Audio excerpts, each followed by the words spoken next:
All right, so Miss Reese is here this evening. You can speak about what is going to happen. You can speak after, or well, first of all, we're very happy to be here. My name is Miss Reese. I'm the teacher at Harold Elementary, so it's very nice to be here. And we have such a talented group of students. We have a large group of students that came tonight, and I'm very grateful to them. They've been working very hard for their Christmas concert. So tonight we're going to be performing 3 songs. The first song that they're going to be doing is a song called Music Alone Shall Live, which is a German folk song, which is also sung as a round, which is very challenging, particularly at this age. To make things really interesting, we decided to also learn it in German. So they're going to be singing it in English, then in German, and then we have 2 groups, and then we're going to be performing it as a round. So we'll start with that, okay? So let's start. Ready? Who's going to sing? What do you guys think?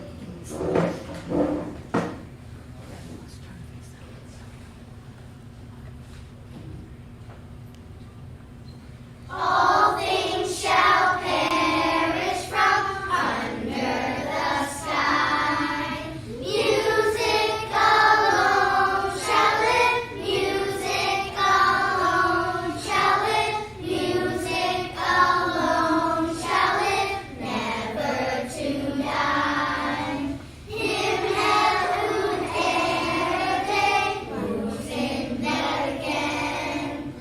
Aperti musica, aperti musica, aperti musica, live and besten. All things shall perish from under the sky. Music alone shall live, music alone shall live, aperti alone shall have, aperti musica, aperti musica, live and besten. All things shall perish from under the sky. In heaven ere music alone shall live. Aperti musica, aperti musica, aperti musica, live and besten.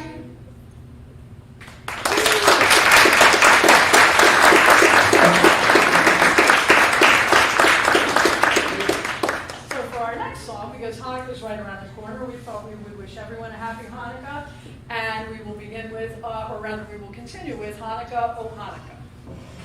Then we'll sing it one time, and if anybody wants to join us for the second time, come right along.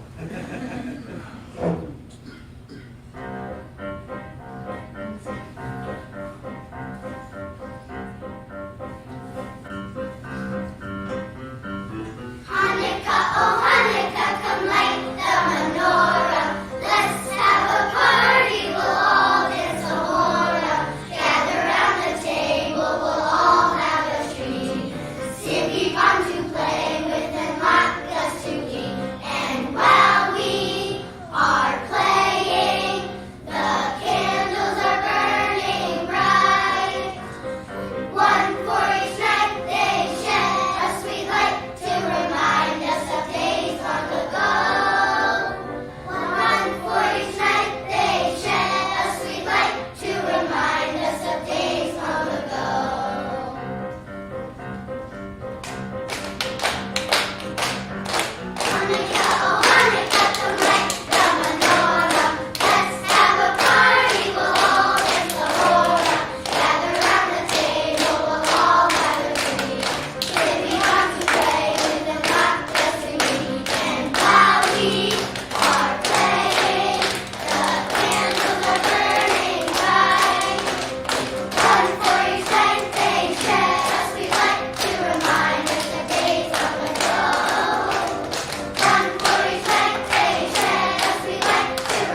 Yeah, it's good. Oh, Miss Reese. Can you take a picture? We're gonna take a picture. Real quick.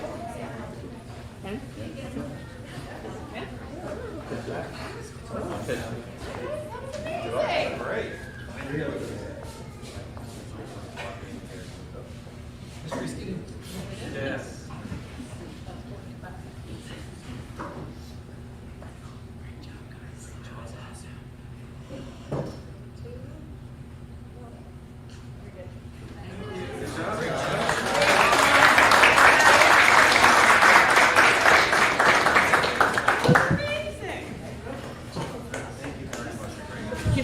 Okay.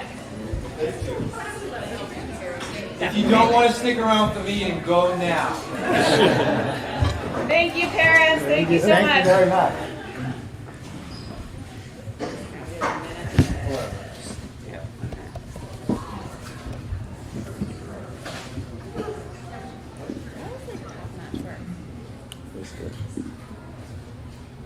That was adorable. That was great. great. That was, We could start every meeting like that. yeah. I could sing everything. Well, you have to start singing that. No, You wouldn't know it. Yeah, that was really, All right. Okay. So I think we have to make a official. So we have to make a motion for Andrew to participate via Zoom. So moved? Second? Second? Okay. On Roll call. roll call vote. All in favor? yes. Yes, please. Yes. Yes. Great. Okay. Awesome. The- Awesome. Andrew, I'm going to check in with you from time to time to make sure that, you know, but if you have anything, raise your hand. Okay, so first and foremost, we have a set of minutes to approve from the November 21st regular meeting of the school board. Do I have a motion to approve them? So moved. Second? Any discussion? Okay, all in favor? Aye. Awesome. And I'm gonna abstain? Yep. Thanks, Jim. Okay. Next up, we have a section of public comment. As a reminder, this is a public meeting of the school board, and this is the first public comment meeting of section of the meeting. There will be another opportunity at the very end. We ask that if you're going to come up, please go ahead and do so. State your name and address, and limit your comments to 3 minutes. Any takers? Okay. Awesome.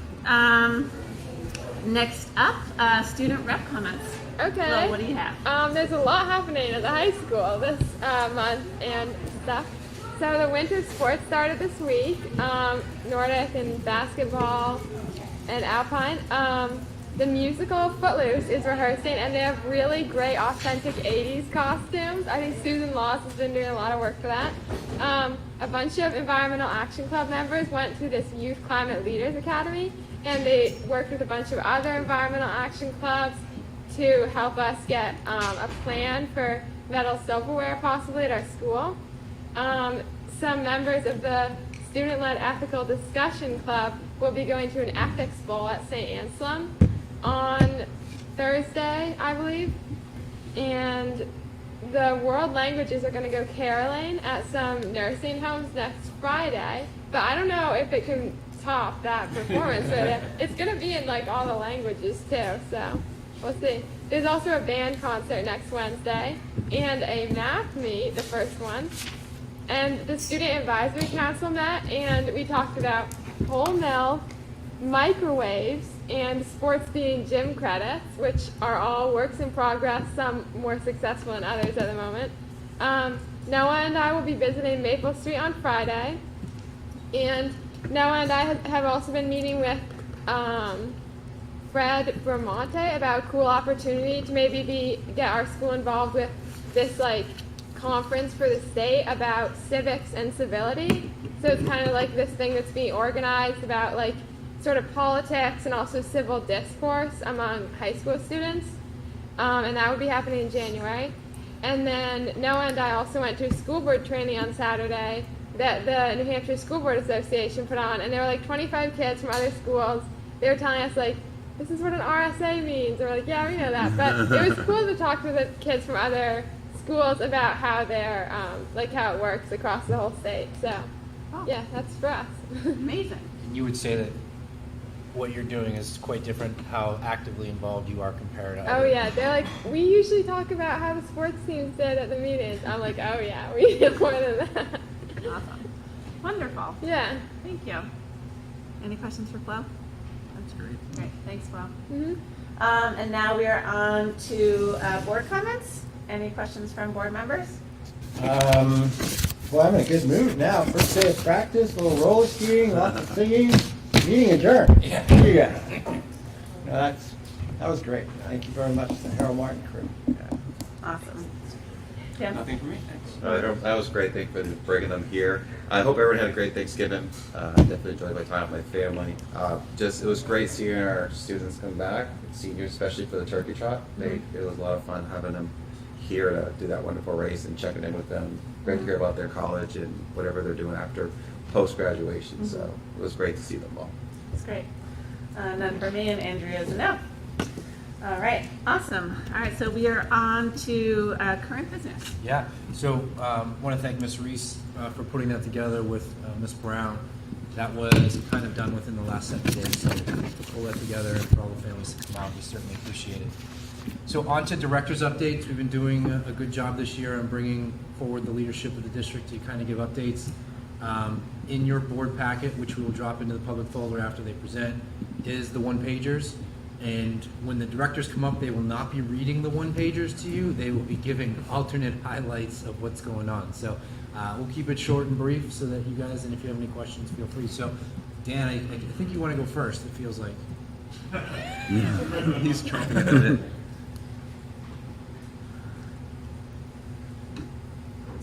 Yeah, absolutely. Thank you. Thank you for having me again. I think as Flo said, fall sports are done, and we had a very successful fall. As you guys are aware, we won our state champion and runner-up, and across the board. There were just a lot of really good stories that came out of the fall. This winter, sports have started. Today was the last one to start, was middle school Nordic, and they've all been going. The hallways are full of kids running again, and basketball games, high school games start again on Friday.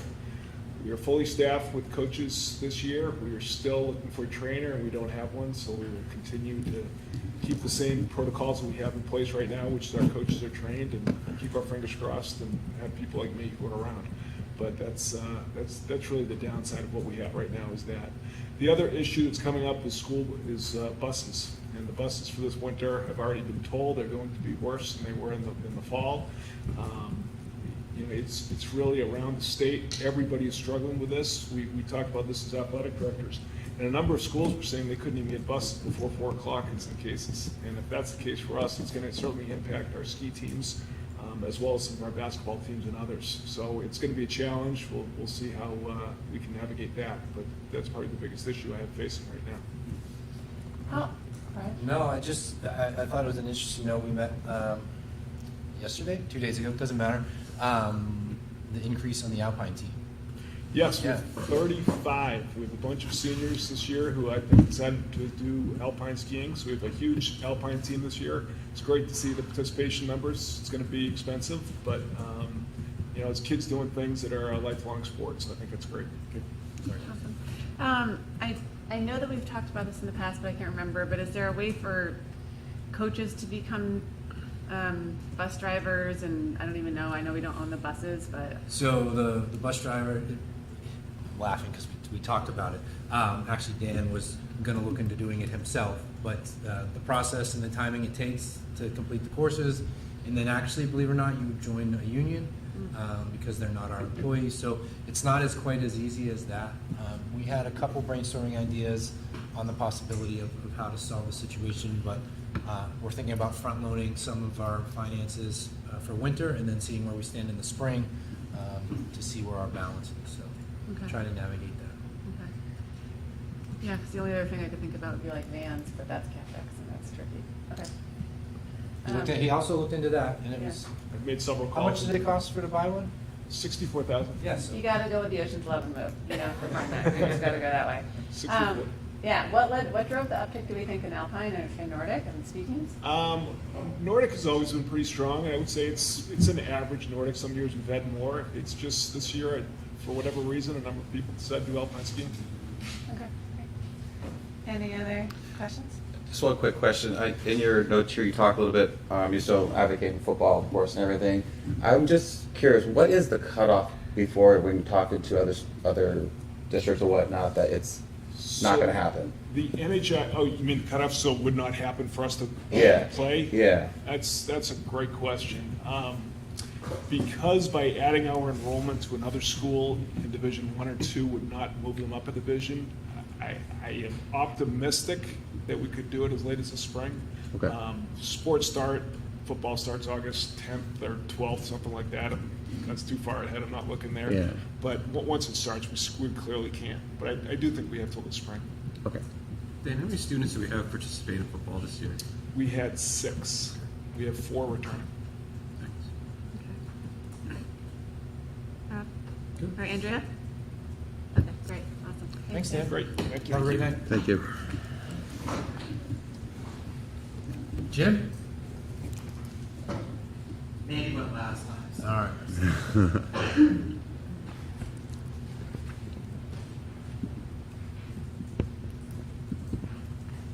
Hi, board. Hello. Evening. Jim Rosicki, Facilities. Couple highlights. Well, first, I just want to shout out for the Hopkinton DPW for the first official snow ice fall of the season. So I just want to thank them publicly. They did a great job. Also, a shout out to not one of my staff, but actually to one of Matt's staff. Mike Montour is an IT tech that works out of Maple Street. And, you know, he has been an awesome helper when need be. He was out there helping to shovel snow, unload supplies, just very helpful and willing all around the district school. So I want to just recognize Mike publicly for that. On to facility stuff. The big highlight this fall was my first time ever saying we had an open position. We had a part-time employee retire, and in less than a month, we were able to fill that position. So very grateful for that, and he's working out great.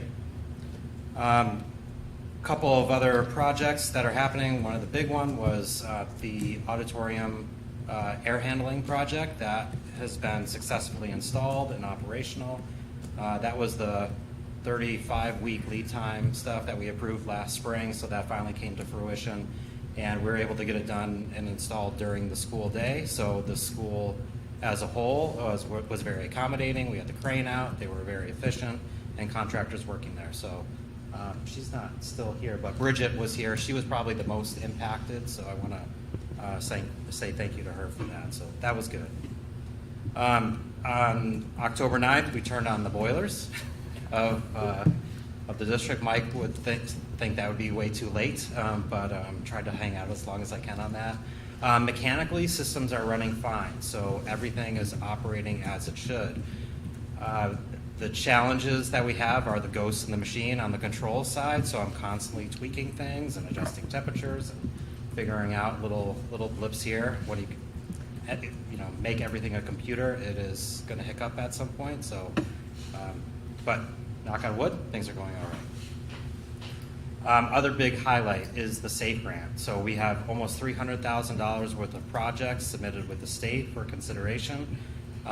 We don't know when those are going to be awarded, but that was really exciting. And so if we do, things look hopeful. So I'm going to have a very busy spring if those get approved. So that's a pretty big plug to our safety and security plan. And then finally, just some things coming up in the next board meeting or 2 or 3. We're probably going to have a public hearing for another air handling project that has been engineered. I have contractors bidding on that project right now, and that is to replace the unit serving the HMHS library. So I've been very busy with CIP related things. So that's about it for my update. Okay. Just on the SAFE grants, I was going to bring it up in the superintendent's update, but we have a meeting this Friday statewide, so hoping to get an update there on maybe the timeline. Great.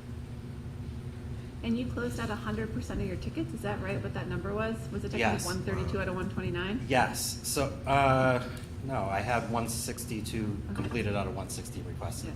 So just so you know, like the PM side, 99 scheduled or generated and 102 completed. Yeah. That may be like what's happening there. We had some residuals from the summer that didn't get done until the beginning of September, so we actually still completed those well into the month, so. Great. Awesome. Well, great work. Yeah. Questions for Mr. Rizzo?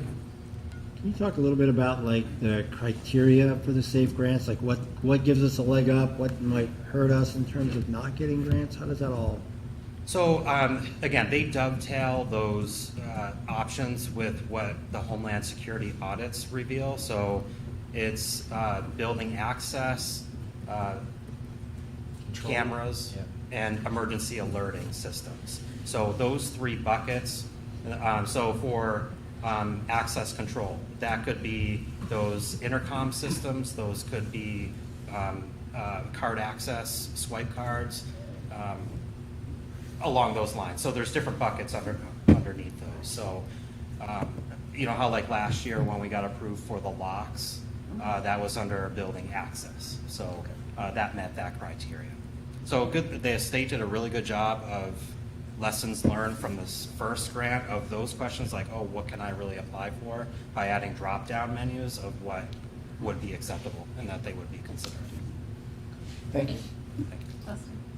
And I want to reiterate, the last time that we didn't qualify, that was a federal grant, which had a little bit narrower criteria for us to qualify, and we didn't make some of the requirements. This one is state funded, so it's far more of an opportunity for us. Just like what we're finding at EMC with having grant availability for mechanical systems, the high free and reduced rate is a huge factor with federal grants and a lot of states. So. Well, that's really great. Do you mind if I? Yeah, so warrants are on, like for a topic tonight, and Jim wanted to spend a couple minutes because he has a comment. Go ahead, Jim. I'll be very brief, but I'm asking the board for consideration. We have an aging maintenance vehicle. It is 13 years old. Is dubbed the Hawk Van, or the AKA the Mystery Machine. It is getting old. We got some rust developing. We may have some transmission issues, and it's just getting tired, and there's no AC. So in the next 2 years, we're looking at replacing that. So I'm asking the board to consider doing a warrant article to put money either over the course of 2 years, if it's tight and they want to go that way, into the vehicle trust fund for replacement of that vehicle sometime. How much would you value? You say it would be about? I knew you were going to ask that. I know, and you know I'm me. so nervous because vehicle prices are so wild. Yeah. So I don't know what they're going to be in 2 years, but I'm guessing maybe 50 is a good middle ground. We'll go 55. I would say 65 on the high end. All right, 65. What do we have for the vehicle trust right now, Michelle? I think the financial Yeah. was on last month's. Jen, did you have a question? Okay. Yep, and then 60,000 total. Andrea's asking you, is it 60,000 total or each year? So it would be, Total. yeah, Total. yeah. Again, I'm thinking like maybe do a dump this round, and then once we get to this part next year, you know, and kind of hone in on a price in a particular vehicle that we would like to get, we'd have more ammo to ask for the residual, what that would be at that time. Okay. So we have $6,859.41. What was that again? $6,859.41. And you said the van was 12 years old? 13. 13. 13. It's 13. a 2011 Ford Econoline. And I guess this is a silly question, but when was when that was purchased before that, what was the last time we purchased one? I'm just trying to get a. We don't, I mean, we let them last a long time. We don't use them a lot, for the most part, so, honestly, What was before that? Yeah. it was another van. But I mean, it was, I wasn't here long before it actually was replaced, kind of like Okay. thing, you know? I didn't know if so. it was a 13-year span for each one of them with kind of. It probably was. Okay. It probably was. Yeah, it's not, uncommon for that. Awesome. Great. Any other questions for Jim? Awesome. Thank you, Jim. Thank you, guys. All right, Andy.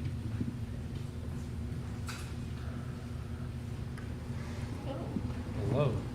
I think we're clear.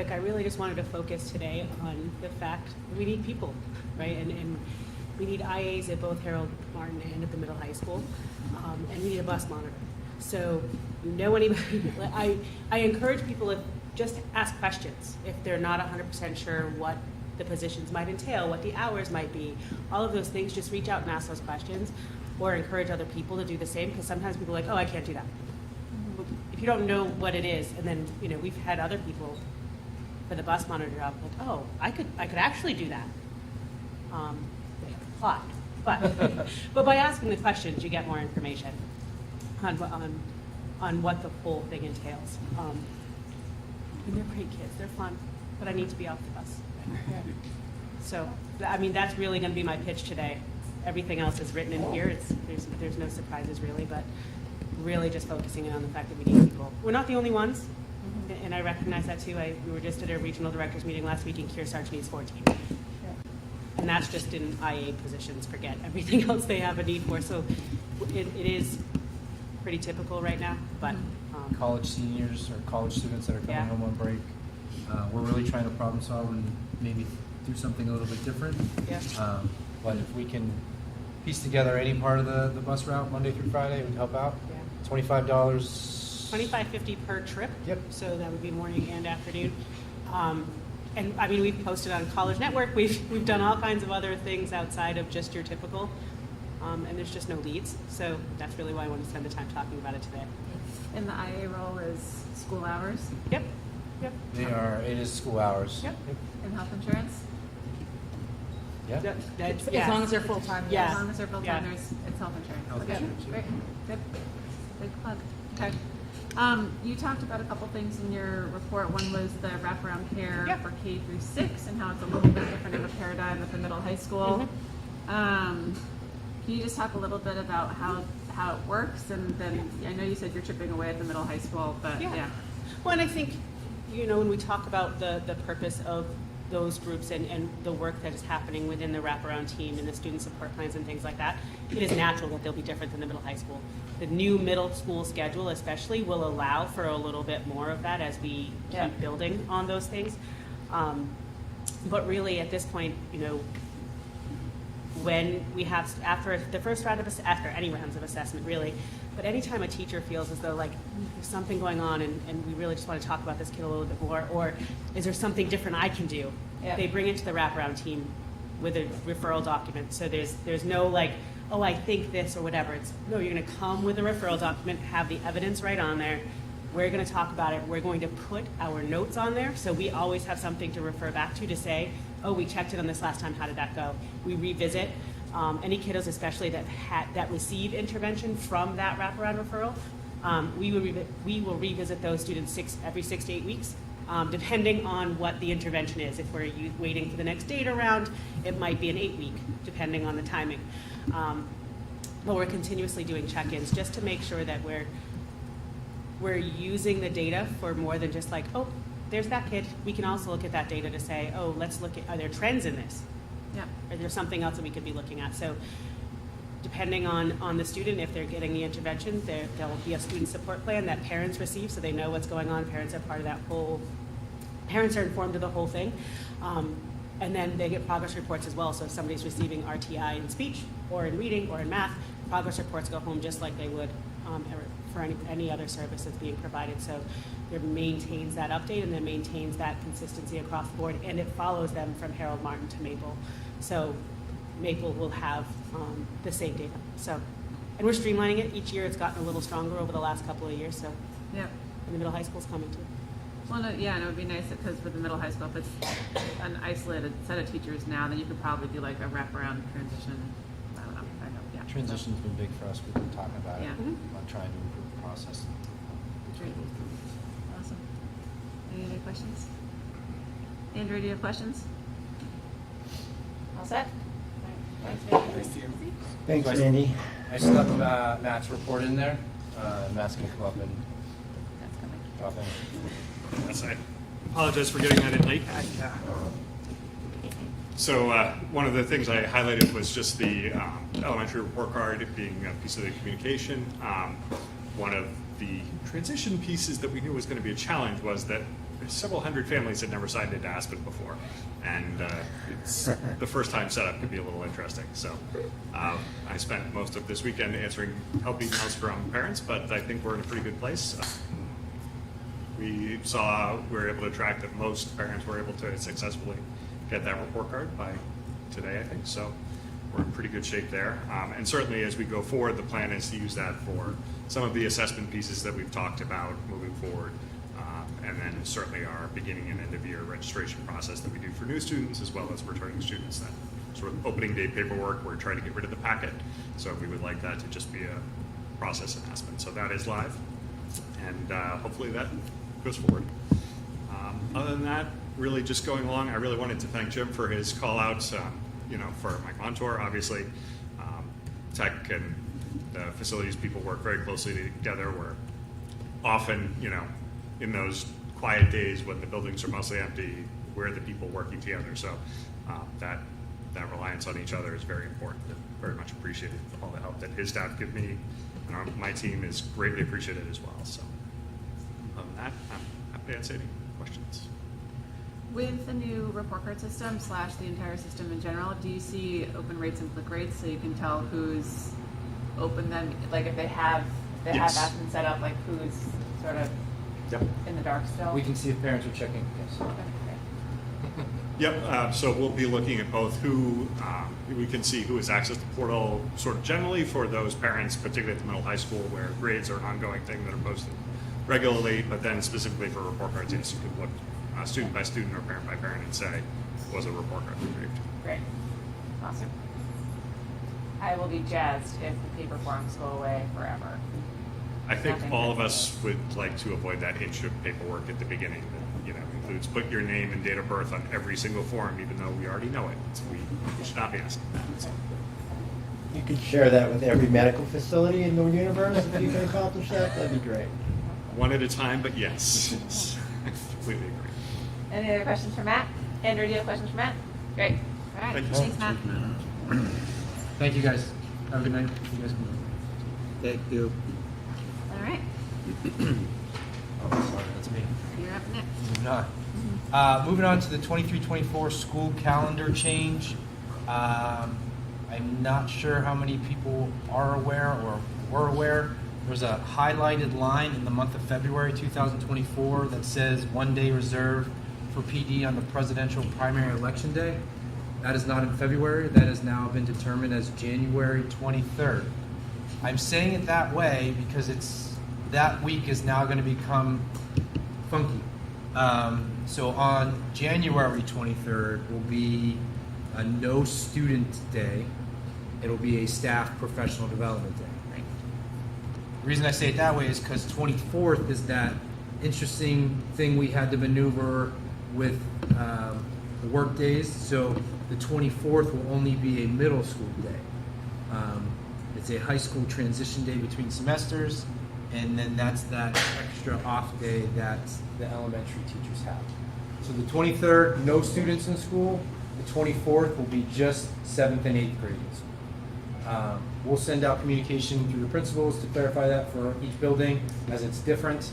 I want to apologize, but I wouldn't have chosen the 23rd, but that's what I was told it's going to be. So Can we just clarify the days of the week for people who might not see it? Sure. Like a Tuesday? So Monday the 22nd is a regular school day for everybody. Okay.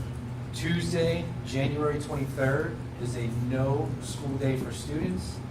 It is a work day for us. Yep. Wednesday, the 24th, no school for Harold Martin and Maple Street, as well as high school. Only school for the middle school. Or middle school. That's it. Is it school for the middle school or is it parent It's a school conferences? day. Nope, that one's a school day. As I said, we will send out clear communications to the families with a new color of what that week will look like. But I can't do that without your permission. So I am seeking permission to make the modifications to the school calendar as presented. So moved. Second. All in favor? Or any discussion? Oh, I think it is. Yeah, Right? I mean, it is what it is. It is what it is. It is what it I- is. Yeah. yeah. Okay. All right, all in favor? Aye. Yeah. Thank you. The next school calendar discussion point is, normally this time we are already presenting the 24-25. The state has just released their preliminary recommendations. We are in communication with Concord. We try and do our best to align with CRTC. So you'll see a draft at the 19th, and then we'll approve come January. So that's the timeline on that. Great. Questions on next year's calendar? Okay. Moving on to the bus contract that Michelle's going to discuss. Just one thing I want to point out. When Michelle, the numbers are in the packet, we did talk to the bus company about electric school buses. It was just not a feasible option. We're talking almost 3 times as much per bus to purchase. So we are continuing to communicate with First Student and looking for the next round of federal grants in regards to the electric school buses. So we're keeping an eye on it. It's just not physically possible right now. It's pretty much astronomical. So from there, Michelle, if you want to go ahead and discuss Sure. what the contract looks like. Thank you. So in the drive is the proposal from First Student, which this amount for the 2024-2025 is in our budget right now. Originally, they thought it was going to be about 20%. A couple things to keep in mind is our contract hasn't been renegotiated for a couple of years, and lots of things have happened with salary and benefits and product charges. So I was pleasantly surprised it was under the 20%. While I understand it is still a big increase, it's 16.25% for next year. One thing to keep in mind is if the board does approve this tonight, I let the bus company know tomorrow and they order new buses. So this is new buses for us. So this is also another good thing for us because ours are aging. The other 4 years, so this would be a 5-year contract, would be a 5% increase. I'd be happy to answer any questions. Do we have any say in what they order for a bus? And I ask that specifically because in ski world, you have to put skis on a bus, which means you lose seats for kids. And we know some school districts have carriers underneath the bus, which solves that problem. So we can certainly get a quote, but it would increase. It's a standard school. Right. It's the standard school bus. The additives or whatever, maybe we can certainly get. It would be good to explore that, so we have that option. Maybe that means ski teams get that bus when. We can see what packets they can put together. It also means we can do one bus instead of 2 buses, because then you can put middle and high school normally on the same bus. Right now, we can't do that because we just can't put enough equipment on and enough kids on. So it may end up being a win. The other part with the new buses is the upgraded technology. I call it an 8-track. We kind of operate off an 8-track still in regards to getting bus film if needed, or now it would become all digital with the cloud and we'd have instant access. So that's a big upgrade for us in ours.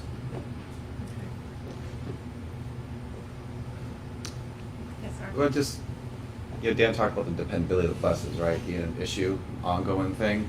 It's the bus drivers, not the buses. Correct. So it's the buses, okay, so they don't go. Bus They drivers. don't go. Bus drivers. All right, perfect, all right, okay, Yeah. all right. Okay. All right, and I think that I really look forward to the day when we can get electric buses. I think we should really keep highlighting that option with her being first student. And I know there's other compounded problems in terms of like even having the plugs and the charging stations and everything else. But the more that we can ask, hopefully the more that they'll sort of figure it out, and we'll see what happens at the state level and defense to incentivize. Because that is another key thing, that even Right. if the money was a little bit better than 3 times the pricing, we have the mileage that we actually would need an extra bus or 2 because we'd have to charge, we'd have to have one charged for the afternoon run. Right. So it's not like we just need the number of buses for our route, we need a couple extra. Right. So, yes, I'd love if the government would Helps out. help lots of us and others. Yeah. It'd be great. Yeah. Andrew, did you have a question? Okay, cool. Sweet. I would also say, I feel like, you know, I know we've had this conversation as a board. I do think that First Student has done, I think, well by the district over the years in terms of not charging us extra things for fuel or for surcharges. So I do appreciate sort of the way they work with the district. And we're very lucky with our bus drivers, meaning that it is a sought-out community for bus drivers to go to, so we very rarely have a shortage, and if we do, it's a short-lived one, because other district employees in another district would like to come to ours. Yep. Okay. Rob, is that going to hinder your voting on the contract? Do you want that price first, or No, I think I'll leave that to you guys to explore explore. and come back if it Yeah. changes anything? Okay. It would be a big help. I would agree with him on that. Sure. Okay. So do we have to make a? So, I would ask the board to make a motion to support the Proposed. first student bus contract as presented. So moved. Second? Any discussion? All right, all in favor? Aye. Aye. Great.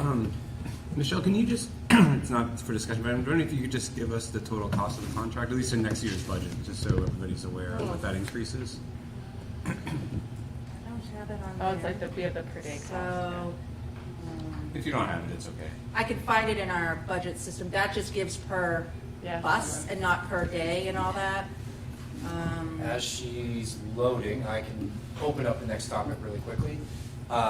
So at finance, the other day, we discussed tuition and rates. And each year, Michelle does some math to see if there needs to be an adjustment in tuition. That is in your folder. There is an uptick. So go ahead, Michelle. Now that you're So this is just for regular education. It's $621,964.28.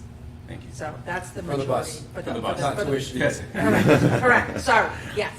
Now we can go to tuition. So a couple things to remind the board as well as the community. We've done things a little different with setting our tuition rate than other districts do, because we do subtract out adequacy, because we do get that amount from the state. Other districts don't necessarily do that. We also take out the transfer to food service that we have budgeted, because that is also a pay item. It shouldn't be paid by someone in a tuition base. As far as elementary, so population went from 497 last year to 482 this year. So I bring that up only because the budget went up for 23-24 in elementary, but because also there was an increase in decrease in population, that increases the cost as well.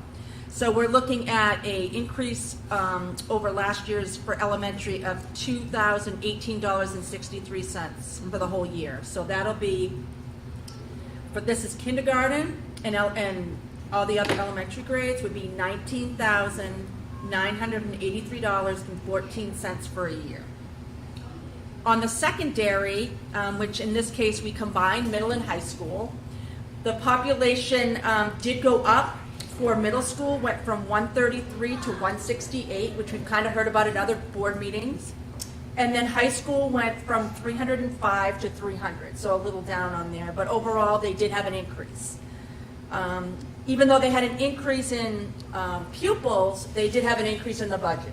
So their budget, tuition is going up by $770.81 for the year, which is a yearly cost of $18,520.09. We do have a few individuals that do pay full tuition. What happens is if they've already contracted with us, which obviously they would be, we give them the estimate, and then now what we'll do is we'll revise their bill and collect based on what the board approves. And I'd be happy to answer any questions if there are any. This is great. So, okay, so the formula, Yes. for me, is basically the expenditures divided by the student population. It's the net expenditure. Net expenditure. Yeah, because we take out transportation. Right. And it's not expenditures, it's actually budget. Budget. So that's the other thing, is some districts use, so when a DOE 25 is done every year, it calculates what the tuition, what the cost per pupil is. Some districts just adopt that. We don't do that. We do it based on what the budget is in the year that we're actually having the tuition. Yeah. And then we, on top of that, we subtract out some revenue sources because we already get it from the state. We shouldn't be asking a parent to pay for that when we're getting money from the state for that child. Okay, so it's basically budget and then the actual real population of the school. Correct. Great. That makes sense? Okay. Any questions for Michelle on tuition? Okay, so would you like a? So I just want to echo the finance committee essentially supported the recommendation to. Right. With that, we would ask the school board to approve the new tuition rates for the 23-24 school year. So moved. Second. Any discussion? All in favor? Aye. Great. Andrew said aye. Saw it. Yeah. Okay, good. It's great. Moving forward, stipend positions. So this has been a challenge for me since I began at Hopkinton, and I brought it up a couple times, in that most of our all of our stipend positions are essentially tied into the Schedule B, which is also tied into the contract. So the challenge is, the perfect example is what Mr. Callahan's doing with SLED. Right? He started a new club, there was a student need, there's student participation, and currently we're not paying him to do it because it's not in the Schedule B agreed upon contract. It wasn't in there. Special Olympics came up and funding that. Robotics has come up. So these needs are students that are student-driven that are coming forward. We're looking to support the staff members that are spending time with them. What I'm essentially asking the board is to seek permission to fund these positions as they arise within a contractual negotiation. So next year there's a new HEA contract up. I'll use SLED as an example. I would negotiate to put SLED into Schedule B. But I also don't want to wait every 3 years to start paying staff members that are supporting our students in their causes. So what I would ask is permission from the board to appropriately fund stipend positions for co-curricular activities that come up. At the same time, we've talked about this internally, Michelle and I, on the scale is going to be the same as Schedule B. We're going to evaluate it, and if it's whatever it equates to, that's what the rate would be. It's not going to go up or down differently. Like, we're not going to make our own prices. And then really all of those would come forward to the board for approval anyways. But it wouldn't be a Schedule B. It would be, again, I'm using SLED. SLED would be on the agenda next time. We would set a price, and you guys would get to a chance to approve it. But I'm looking for permission to really find the money with where we're at. If we have excess funds somewhere else, and either if it's a transfer or whatever it may be, we're really trying to look to help support the staff members that are going both. Have you had a conversation with the HEA about this? Just curious if there's any conflict, if they have any issues with it. We kind of, it's kind of that circular, it's not there, but why not do it? But we're not going to open a contract to put in the SLED. So I meet with leadership every other week. This feels like a responsible way to do it. And I'll also be meeting with them to say, like, hey, here's what's going on. Here's where we're setting the price. It's kind of a three-way communication just to get through the Schedule B holdup, if that makes sense. It's fair and unfair. I'm going back in my historical brain because I'm pretty sure, Michelle can correct me or something, but there used to be a Schedule B person who met with the superintendent annually to review Schedule B positions. And I don't know if there were additions, deletions, or what, but that did take place. And I think the purpose of that role was that you could make changes inter-contract. And I don't... So we're going to say the word, I think it's Schedule B committee, right, Michelle? Yeah, and the committee was really always like... There was a Schedule B committee. I've always felt that if it's not on that negotiated contract, that actually we shouldn't be adding them, and things in the past were changed. I'll just be, and so Mike and I are on the same page with this, that because it goes before the voters are voting for it, we would love it to be out, quite honestly. Schedule B would be great if it was out, because it can hinder us, and legal has talked to Mike as well about this, because it is tricky. So 16.5 in the contract, Schedule B committee is established, will include administration association. The committee's function will include recommendations for stipend amounts in the appointment process, nothing about addition and subtraction of what we have to offer. Well, I mean, I get what you're doing, and I think it's fine, but I also think that this could be a discussion with the ATA to fix it now. And so long as we're not allowing, in terms of the voter support of the contract, so long as the dollar amounts aren't changing tremendously. I just don't, I'm wearing my grievance hat for a moment, and I would say that if you would do that, I would grieve it, or someone might grieve it, because they might say, well, why is that position being funded and not a position that I want? That, it sort of leads to what positions are going to move forward outside of Schedule B. So I think that contractually there might be some issues with that, and I do think that I would assume the ATA would be open to discussing the categories and the positions, because some of them are unfilled now and have been unfilled for a long time. Yep. And we don't budget for those necessarily. If we haven't been running them for years, that's the other thing, is even though they're on there, I don't budget for it. There's a clear agreement between ATA leadership that we want to evaluate Schedule B next year, and we want to, I'll call it, clean it up. I'm just trying to bridge that gap of probably about 4 positions that have popped up that we're trying to. If the recommendation from the board is for me to go back and work with them first, that's fine. If you don't want to overstep or get something in writing from them, that's fine. I guess, I don't know if I need anything in writing, but I guess I'd feel better if you had a conversation with them first about, and just hear them out, what any thoughts, because I kind of agree with Rob. Well, they're aware I was coming to ask this request. Sure. Yeah. And they're supportive of the request? Yeah. They understand the conundrum I'm in. Okay. Oh, so they are supportive. Yeah. I didn't pick up on that, sorry. Yeah, I think, the things that I think about are flexibility for the students and faculty to sort of create the experience they want, contractual. How about I do this? How about I go back to them, because I know there's and I keep using SLED, like SLED's. I'll go back to them, I meet with them tomorrow. I'll come up with a list of what we're really trying to fund right now. Yeah. I'll walk through it with them, and then I'll come back. That sounds great. That's fair. That sounds Yeah. great. Yeah, cool. And I guess my caution to you would be, because just because the association approves it, there may be people who have wanted a club or something to go forward and it hasn't gone forward. So just make sure that we're not getting into a scenario of somebody feeling ostracized because they didn't, get enough support or whatever that is. Okay.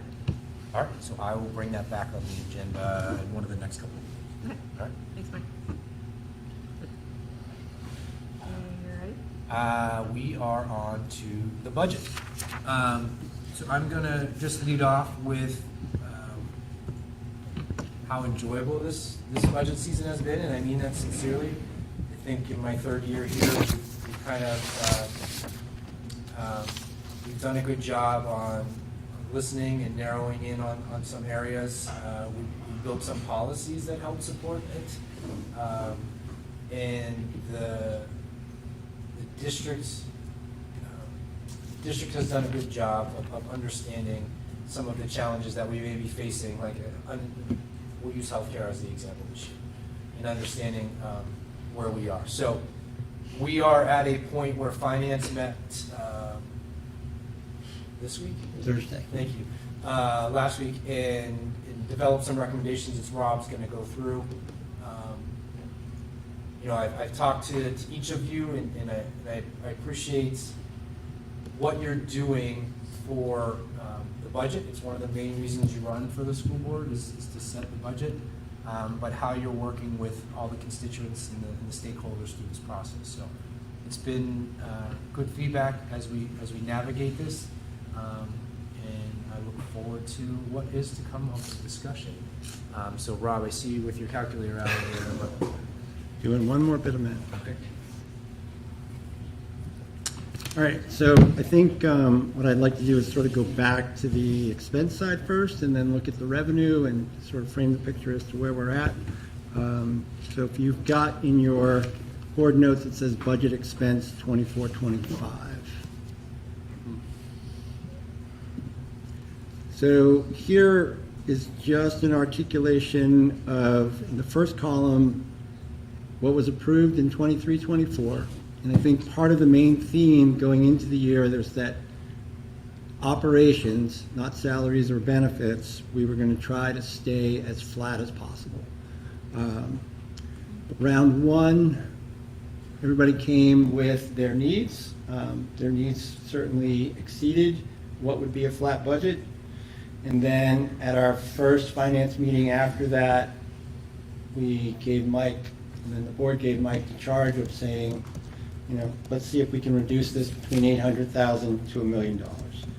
Mike came back in round two and did reduce it by about $900,000, so we were at $26,103,922, and then the second round we were at $25,193,048, for an overall increase of $1,707,761.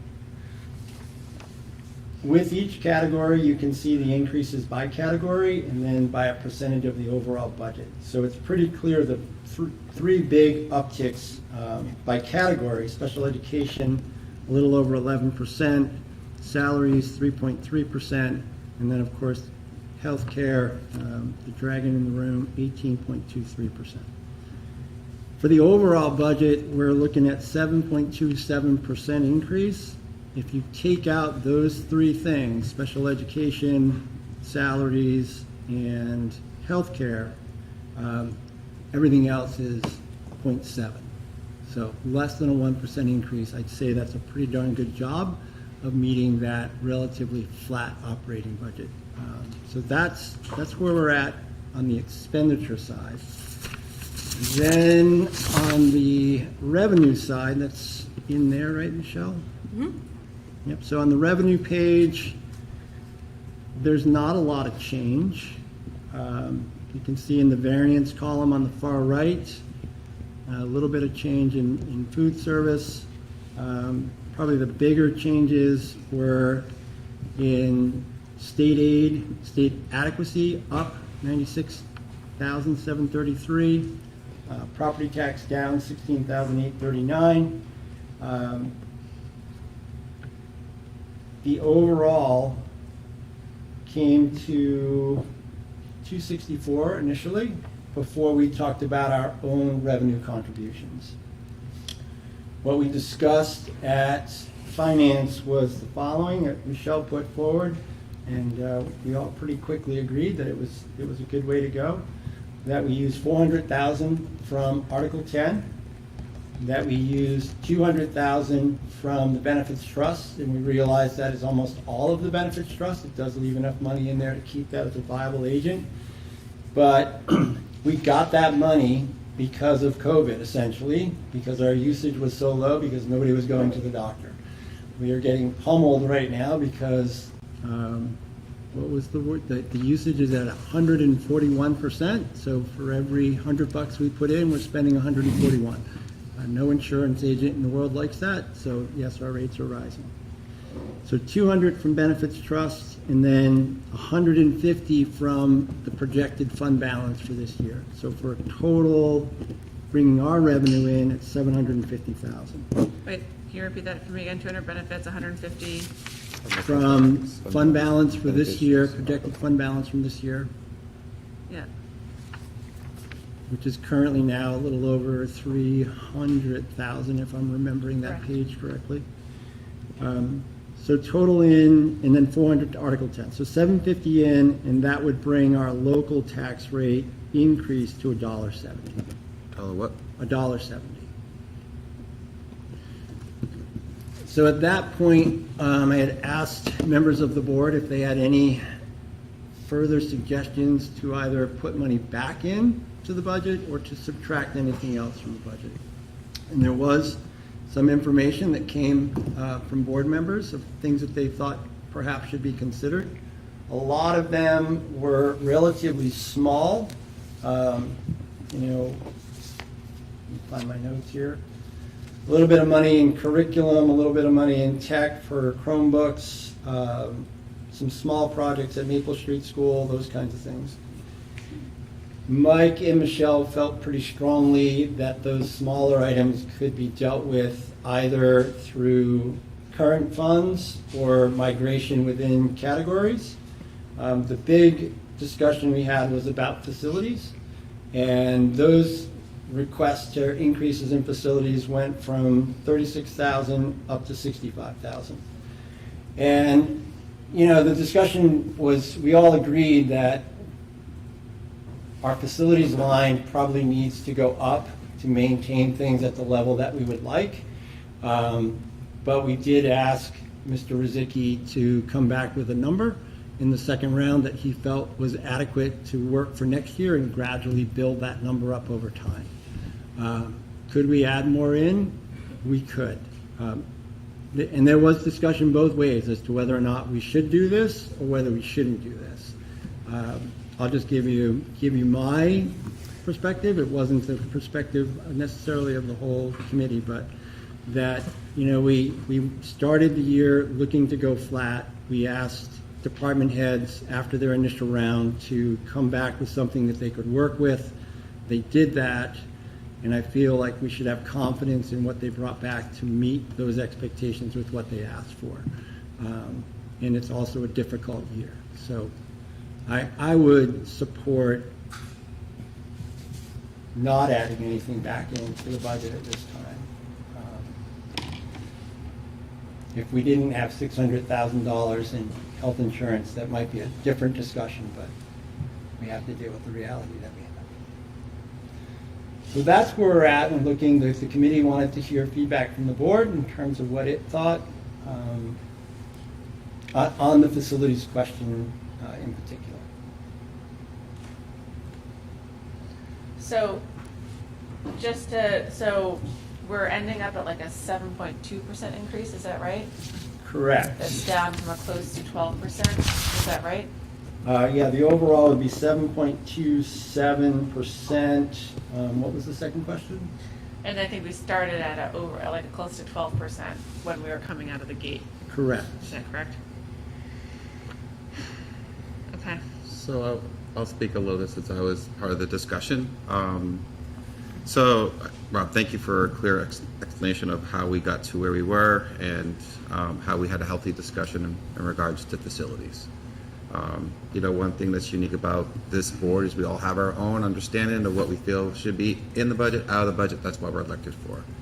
When going through the budget, I do understand the point that Rob makes that we should trust our leadership team and the reductions in there in order to be flat. But also when I look at the reductions that are being proposed and the comments that are in there, I get a little worrisome because to me it's not sustainable to continue to have a flat line on maintenance for our facilities. And the reason for that is we've seen what happens when we've deferred our maintenance in our facilities. We've had problems in the district. However, my question for Mike is, what can you articulate for us as a board that you see on the cuts that he is making that we can fulfill and be assured at some point that we aren't looking at this dire need of deferred maintenance that will hurt us in the long run? Yeah, so I met with Mr. Rizicki this morning, understanding that it would be a topic for discussion. And I think his notes in the document was pretty clear on the reasoning behind those, I'll call them reductions, right? Yep. Cut means it's never come back, reduction means we're gonna have to reevaluate it. Yep. That's what Mr. Rizicki is here to do, right? Make those recommendations. Yep. And he still stands behind them this morning. The key that we mentioned in finance, and actually Michelle was the one that brought it up, was as we get into January, February, and we're looking at our surplus, Yeah. to really begin to identify some of those on the list Yeah. and attacking them earlier this year rather than waiting. I brought up the sprinklers this morning Yeah. with him. I said, you know, if we have this, can you get the sprinklers done before June 30th? And he said, absolutely. So it would switch our avenue of attack, Yeah. trying to front load it and accomplish it. And then that allows us, as we move forward and, you know, next year on, is really scheduling those, continuing to properly schedule those through the budget process. And that's the key words, through the budget process, because I think it's important that when we have a line item in the budget, you know, many people have asked to see what is going towards maintenance. And in our line by line item, it clearly says it's going towards painting. The one that I really hung up on is, for example, the audio equipment in auditorium keeps failing, you know, and that's an issue. And if not being able to support that is a concern to me. But if what I'm hearing from you, that through the next couple of months, you'll be able to look at fund balance and be able to look at these things on the list, that makes you feel more comfortable. But in the future, I just really want to be able to present a budget and be able to say this is what planned maintenance is, and not depend on the fund balance. Because to me, it's important that everyone's understanding what it takes to maintain the schools, and that's where I think we had a little bit of a discussion about, and I completely respect his opinion, and I do agree it is a hard time. But I think the flip side of that, and I know we're going to warrants next, is that I'm hoping that the board will support the number for the CIP, because that is going to be extremely important that we really get ahead of that. And so with that number coming in, probably at a higher number than normally the community sees, then I can offset my understanding of this being close to a lower number. I don't know if that makes sense. Yeah. So. I know, just again, Mr. Rozicki has been here now for 15 months. Yeah. So last budget cycle, if you remember, he started to identify areas that we needed to change and reline item. Yep. So we're continuing to do that as we now have someone that's solely focused on that. So that's why he presented that as he said, with the reductions, he felt good with it. Neither one of us met this morning and said if we don't do this, it's going to set us back 5 years. We're going to try and chip those off as we move through the spring, and then you may see some of those, as I said, all the requests that come forward, not just facilities. You're going to see them come up again. So we're going to continue. Right. I think he's also, just to echo what you just said, I think he's very thoughtful about Very much so. what will cost us more later if we don't tackle it sooner. Correct. And he's monitoring those particular types of things very well, Correct. which is good. So I feel confident about Jim's ability to do his job. Agreed. I do think it's important to note a couple things. One is I just ran the numbers. Of our total increase, 37% is healthcare in and of itself. Healthcare plus just contractual obligations is 96%. So I think that through this process, and certainly our administrators and leadership have worked really hard, and I think everyone said this, but to recognize a couple of things that have come in there. And I would also just say that special ed, like things that are obligations like special ed, are really throwing us for a loop, given the lack of support that we get on those. I do not know, I think that this is a good, I've looked at everything that they've thought about, when we ask them to put together their budget, I always want to see what the teams want for all their educational hopes and dreams, because I think that's important, because it shows the growth and what they're dedicated to. And in going through their reduction line items, I didn't think that there was anything that was punitive, and it certainly wasn't things that were, it's not staff that we so desperately need, right? But I think of this sort of as I don't know, we're going to see how this goes this year, and I think you said that before, right? And I think, Rob, to your point, we can trust the teachers to see, and the staff to see how they do with a flat budget operationally.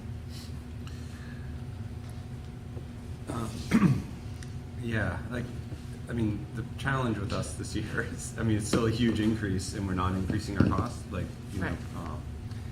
And so we can't reduce our way out of this by looking at staff.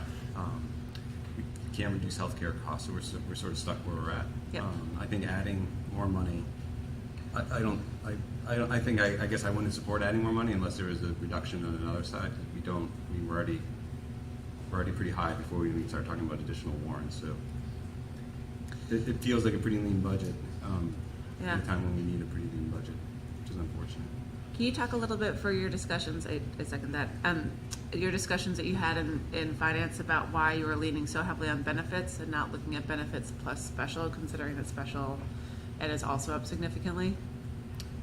Say that again? So You mean using the trust as a Using Oh. we have benefits trust? we have a special education trust Yeah. and a benefits Yeah. trust. So in my mind, I think we should be pulling from both of them based off of the anomalous years that we're having.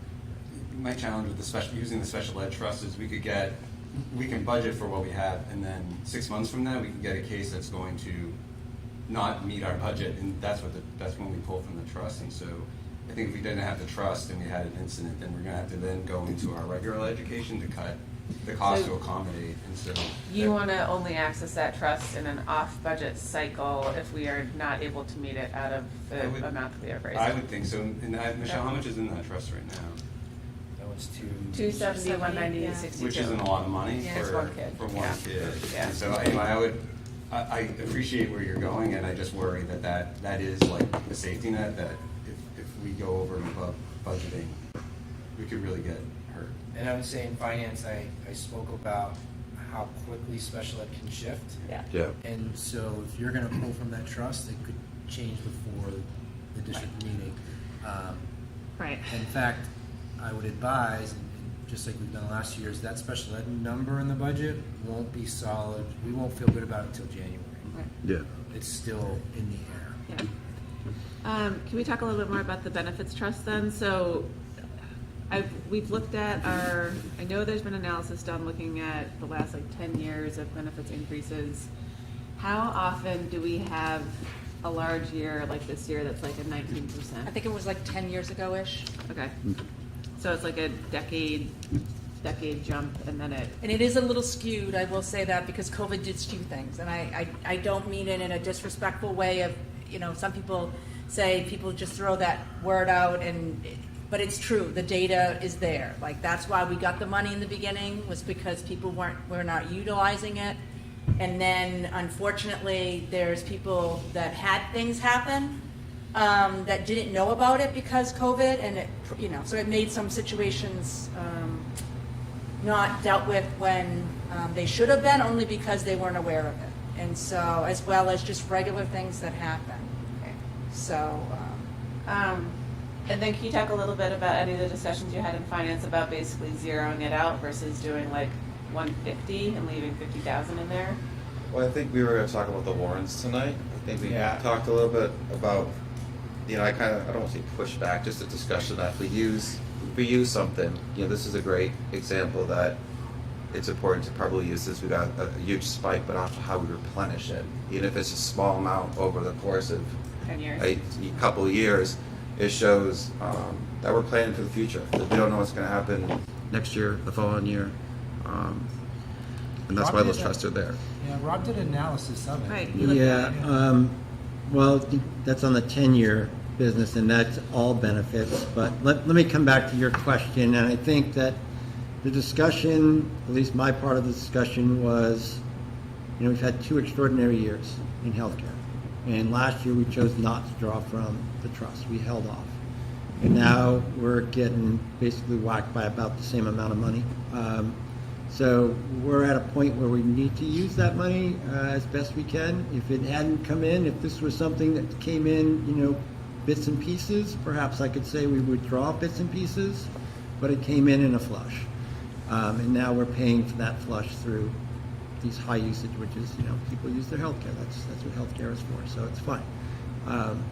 So while I'm not excited about using it all, I don't really see us as having another option unless we want to increase the tax rate at this time. And I think that we owe it to the voters, and this is a wise choice to take 26 cents off by tapping into that trust and leaving it open. And maybe it's something that we continue to contribute to piecemeal as we go along. I think one of the things about trust, it's kind of like the town funds things through the bonds. We should start thinking about our trust as like a long-term bond. You know, we're paying forward into those rather than borrowing.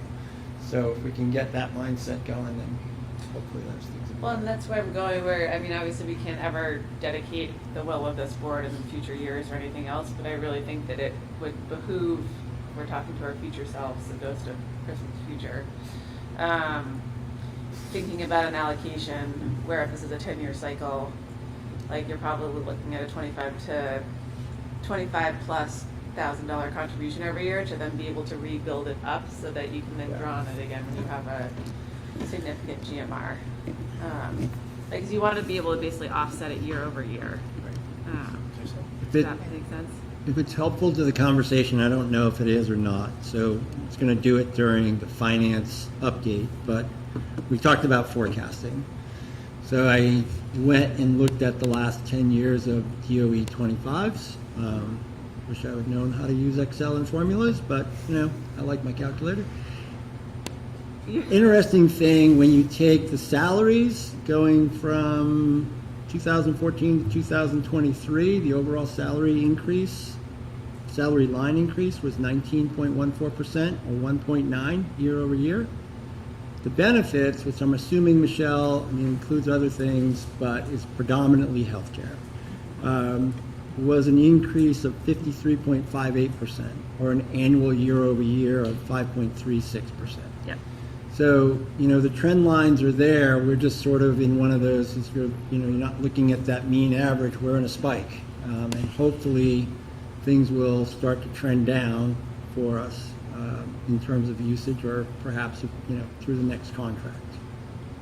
Can I just point something out too, just to remind us, last year at this time, we had put that we were going to take maybe $75,000 out of the benefit trust, right? Because of the high rate. We decided not to. So it could come that we don't do $200,000. If fund balance comes in higher, even if we do other things, because things happen from now until the end of the school year, we might decide not to pull $200,000. I just point that out just as a caveat, because we'll revisit this, because we're not writing this in permanent ink of $200,000. It can be something that can be adjusted. Andrew, do you have any additions to the discussion? Or anything you want to say? I mean, I tend to agree that at this point adding more money in would not necessarily be something that I would be in support of either. I think the process at this point has been really good. I think it's also helpful for us to see what happens if we do a more flat budget, especially around operating. I think we can get some good information about that, because I don't think it's something we're going to be able to do year over year either. So, my 2 cents. Okay. So that'll leave us with $385,000 in Article 10, so we're using about half of it. We're going to effectively zero out the benefits trust. And then we're going to dedicate a portion of fund balance from this year to help reduce the tax rate. Correct. Getting us $750,000 out. Correct. Okay. And one thing to remember is last year at this time too, we also had $400,000 that we were going to use from Article 10 that we never ended up doing. Right. So again, another thing, it's not in pen, it's in pencil, and we'll reevaluate it, but this would be worst case scenario to get to a tax rate impact of the $1.70.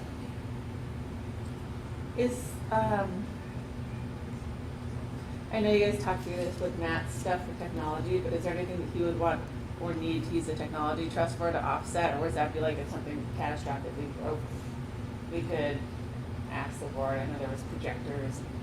Yeah, so the some of his, again, we'll use projectors as an example. Right. I met with Matt this week too, like, if we're targeting in, if direction from the board is we're gonna stay what we presented, and that Michelle and I are going to evaluate in January, surplus and where we can attack it. You guys will see those. We'll bring that back so that you can get an idea of what we've been doing it for working. Matt, in regards to there's nothing catastrophic right now. Correct. Yes. Creaky?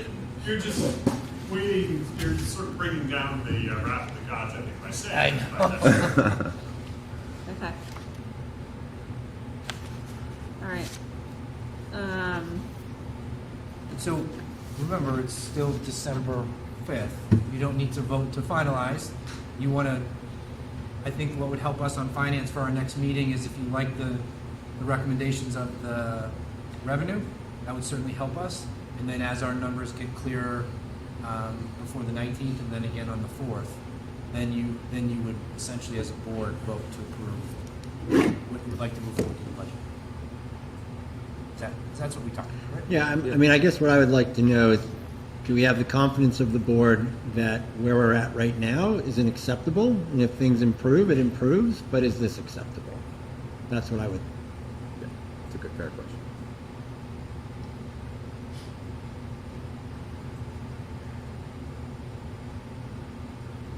It's a lot of silence. Silence. A lot of It's a hard silence. year. I mean, I think the biggest thing that our district, I think that the biggest asset that our district has is staff, and then beyond that, making sure they have the tools to do their jobs. I think we've seen a lot literacy-wise through the investments we made in foundations. But I think we're still learning, or still making leveraged leaps from those tools, so I think we'll still continue to see gains there. And these other sort of dedicated costs are just onerous. So, yeah.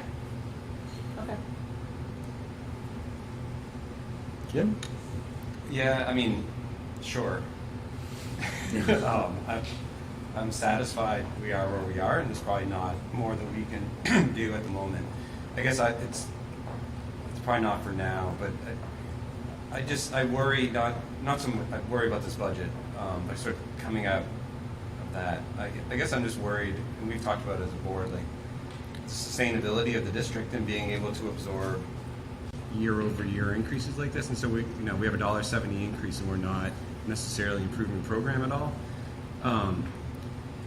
And really, if we look out, like there's not really a solution. I think we're, as a district, going to be faced with increasing costs without growing program to maintain the status quo. And we can't reduce expenditures to get out of it. We're not going to see money falling from the sky that's going to alleviate our tax burden. And so I guess I'm just thinking about like what other options we have as a district to continue to serve our children, to grow our program, to have a better educational outcome. And I struggle when I look at sort of the budgets that we've been passing the last couple of years, the struggles that we've had, because we're not growing beyond the problem that we currently have. So that's not a solution. That's sort of like an articulation of an unsustainable school district. And so I just think as a board that we have to think more creatively about what other options we have as a district in order to serve our children, serve our taxpayers, and sort of get beyond a one district, one town model, because I'm not sure that model is going to serve us or future generations of children as we struggle just to have a zero operating budget but still have a $1.70 tax increase. It's just not a sustainable model. And so that's not for now, but I do think we as a board should really think hard about how we want to approach sort of what the future of the Hopkinton district looks like, because if it's these spreadsheets, like I'm not sure as a community how we get beyond it. It's pretty stark. Andrea? Yeah, just to jump on that a little bit as well, Jim, is I would expand it to we as a community are going to need to address that, because as a board we can put stuff forward, but really it's going to be a conversation that our whole community is going to need to be on board with, I guess. So, yeah, but I'm wholeheartedly in agreement. Thanks. I think about that a lot. I also think that I think the other two comments that I would have is that I think that every district, whether it's regional or a single school, is still facing onerous costs. And I think you've talked with other soups and I've talked with other people on other boards where they're all getting hammered this year by health insurance and other costs across the board. And so I'd say like the cost of educating is very complicated in the state, but I also appreciate and hear what you're saying. I think the other thing that's important for people, if they're hearing our discussion, is to think about the fact that I think we have really tried to be thoughtful about where we could cut while also maintaining an excellent education for all of our students. Because I think if we made any other reductions beyond this, it would actually be detrimental to the total student body. That I think would be really complicated and really hard in terms of the quality that we can provide and asking our teachers to do that. So, yeah. And for your point on, let's say the next 5 years, let's keep it smaller, other than 10. The statewide stuff that's in motion, whether it's the lawsuit, right? That would be, off the top of my head, about 3.6 million more. That still doesn't solve it, right? That doesn't solve what's going to happen in a community. We are at that level trying to figure out partnerships, call them partnerships, or where we can all play along together to see benefits. But we said this time last year, remember, this is a state issue. Right? It's not your fault. It's the money that comes in from the state. And whether the ed lawsuit does come to fruition and we get another 3.6, it's not going to fix what we stare at every year. So continuing to talk to state legislators and understand what's going on in the state of New Hampshire. Okay. Yay. I'm not sure if we got clear direction, but I think you did. I like feel to like we keep it all, where we are right now is kind of where. I think that I think that for that recommendation for expenses and revenue, that feels like where we're all settling. Okay, still at the number of 170-ish. Okay. As of December 5th. December 5th. Okay. As of December 5th. Perfect. That's good. To And know. when does it need to be set by for the warrant? So warrant January. We're good. Yeah, and this Got a goes couple meetings. public hearing, I think, in February, right? Right. Yeah. Yeah. Yeah. Right, for budget. Yep. Okay. Can I be an econ wonk for 1 minute? Because I agree with Jim about, the sustainability of our model, and, we go back in time, the biggest error was probably building 2 elementary schools.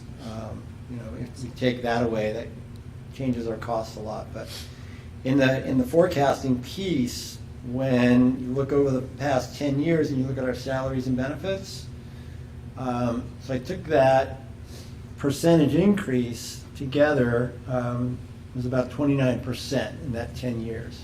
So I was curious about whether we're out of the norm. So if you go to look at the employment cost index for elementary and secondary education, over that same 10 years, and that's a national number, the increase is 25%.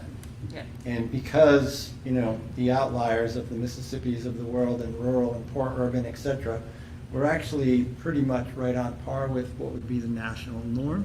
So I don't think we're not doing anything wrong. It's the reality of our funding mechanism and our size. Yeah, and I hope I didn't flash bang because it's not. I mean, it's a revenue issue. Like, I don't think our expenses are out of whack. It's we don't have state revenue. We don't have a tax base, and so that's our struggle. Right. And we're trying to compensate on that side by reducing our expenditures. But there's only so far we can reduce them. It is a revenue issue. Yeah. Yeah. I just thought it was interesting. Yeah. We're not, And we outperform based off of output against that metric. Yeah. The narrative is often that, our spending is out of control, and it's really not out of control. It's really right in sync with what is true of schools across the country. Rob, I have a recommendation for us to do once we get through warrants and kind of get through there is we'll do that one pager we did. I think that was very clear on where the money was coming out how it was applied, and then kind of where the tax rate was, and then what the overall increase was. Not to give you more homework, or us homework. My lesson that I learned from last year is I'll do it when we've landed on a number. Correct. But I'm not gonna do it before then. No, correct. I could also, I We're going through mean, multiple versions. you and I could have a Google Docs session. Whoa. We're gonna move slow there. It's good. That's great. But I think that is a good, I think, there is all the information that you could want in the bulletin, and I think there's a couple different cuts that we can do to help make sure it's ingestible for voters. Yep. That'd be awesome. Great. Right. So really quick on warrant articles. So CIP meets next week. Yep. The other ones to discuss would be the vehicle trust that came up, benefit trust, special ed trust, and technology trust. So with the board, do you want to discuss that now? Do you want to send your recommendations to finance? I mean, how do you guys want to? Since you're looking at me, I would love it if we could come back at our next meeting and just have these on a spreadsheet listed out, like Perfect. balance, Got it. what's going to be expended, what we put in last year, sort of what we've done with these budget sheets. Okay. Yeah, like that. That'd be great. I got you. All right. I'd Perfect. be more prepared for an exciting conversation. Can't wait. As you say, can't wait. That's right. And I had already said thoughts, I think, to finance, but I'm going to revise them in light of this discussion. And I think that your points about the special education trust, I think, are excellent. So I'll do some thinking in light of vehicle. Yeah. Okay. Okay. Is that good, Andrea? Great. So we'll move past that agenda item. Yes. Sounds good. But do we want to try at the next meeting then to get to like a rough-ish draft that then we could finalize? Yeah, because we got to send it anyway? legal and they have to review it and all Okay, that. cool, great. All right. So Andrea is going to take over. Oh, you're going to lead this? No. When's the next budget committee presentation? So next presentation to the budget committee? Yeah. I don't think we're going He hasn't given us till until 2nd or 3rd of January. Tomorrow night, there's a training. Yeah. And then the following week, it is the town, and then I think it's updates at the end of December, and then we will present in January. Okay. That's Great. my understanding. Okay. Lovely. Cool. Andrew, do you want to do policy or do you want me to do policy? Can people hear me? Yes. Loud and clear. Yeah. Oh, great. Excellent. I can do policy. So thanks all for moving some stuff forward last time. We have no first reads because there was no policy meeting between the last meeting and this meeting due to the holiday break. We have 3 second reads, which are for IKFC, C8, which was alternate diploma for students with significant cognitive disabilities, CHB for board review of regulations, and IMBA for distance education. So again, folks can take a look if you have any feedback. We do have a policy meeting next week, and we're happy to address anything there. And finally, because folks just really wanted me to be the one to move these forward for you, we have 9 policies to move forward tonight. So these 9 policies have all had 3 full reads. This is actually their 4th read, so they are super lucky. I'll go ahead and list them off. I have not received any further feedback on them, so I think these are good to go. And then we can vote on them as presented. We don't have to vote individually. Yeah. Is there a question? No, none for me. Great job, policy committee. Thanks, we're cooking. So I'm looking for a motion to, I'm going to list out the final read policies and then I'll look for a motion. So our final policies that we're looking for a vote on tonight are IHBA, Programs for Students with Disabilities, IHBAA, Evaluation Requirements for Children with Specific Disabilities, IHBAB, Special Education Evaluations, IHBG, Home Education Instruction, BBD, indoor air quality and water quality. EBCA, crisis prevention and emergency response plans. EBCD, emergency school and district closings. JFAM, education of military children and military connected students. And JLCF, the wellness policy. So I'm looking for a motion to approve these policies as presented. So moved. Second. Noise. Okay. Any discussion? Can you reread those again? No. You're funny. You're hilarious. These policies, I should also note, are all listed in draft form in the public folder as well, so folks can read through them. Yeah. Oh, this All is great. Any discussion? We're good? All right, all in favor? Aye. Great. Way to go, Ed. Can I ask a question about one of the second reads? Yeah.